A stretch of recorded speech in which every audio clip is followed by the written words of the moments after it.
জনাব মাওলানা আব্দুল হামিদ সাহেব, জনাব হযরত মাওলানা আব্দুল হামিদ সাহেবকে তার সমাপনী বক্তব্য পেশ করার জন্য সবিনয় অনুরোধ করছি।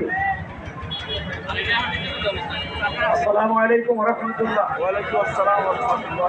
আজকের এই প্রতিবাদ সমাবেশের সম্মানিত সভাপতি, বক্সরপুর উপজেলার সম্মানিত সংগ্রামী আমির জনাব সরকার ইমরান হুসাইন, উপস্থিত আছেন জেলা জামাত ইসলামীর নায়েবে আমির অধ্যাপক আব্দুল ওয়াহাব সাহেব, অন্যান্য উপজেলা অন্যান্য অঞ্চলের থেকে আগত নেতৃবৃন্দ এবং সমবেত ভাইরা এবং বোনেরা, সকলকে শুভেচ্ছামূলক সালাম জানাচ্ছি। আসসালামু আলাইকুম ওয়া রাহমাতুল্লাহ।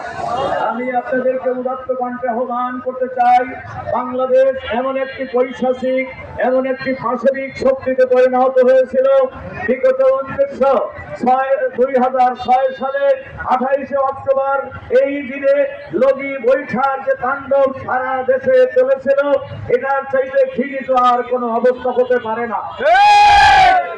বাইতুল মুকাররমের উত্তর গেটে যখন নাকি শান্তি সমাবেশ হচ্ছিল, সেই সময়ে এক নয় দুই নয় 6 জন ভাইকে নৃশংস এবং আপনার পাশবিকভাবে তাদেরকে নির্যাতন করে শুধু মারেই নেই, তাদের লাশের উপরে উঠে নৃত্য করে আনন্দ সহকারে তারা বেরিয়ে গিয়েছিল।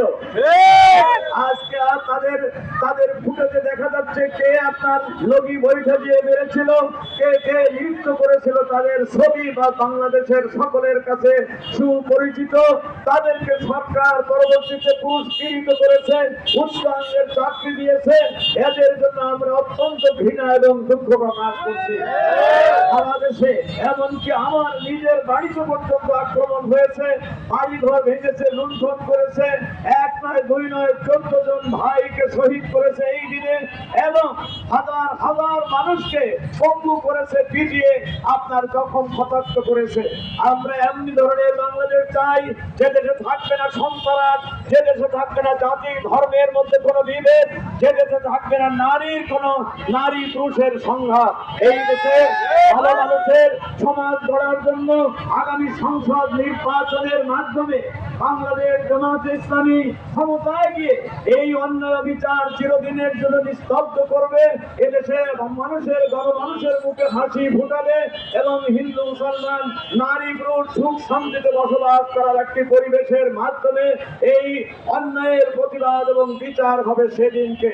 আমি আপনাদের সকলকে ধন্যবাদ জানিয়ে আগামীতে আমাদেরকে সহযোগিতা করার জন্য নারী পুরুষ সকলে, জাতি ধর্ম বর্ণ নির্বিশেষে আপনারা স্বতঃস্ফূর্তভাবে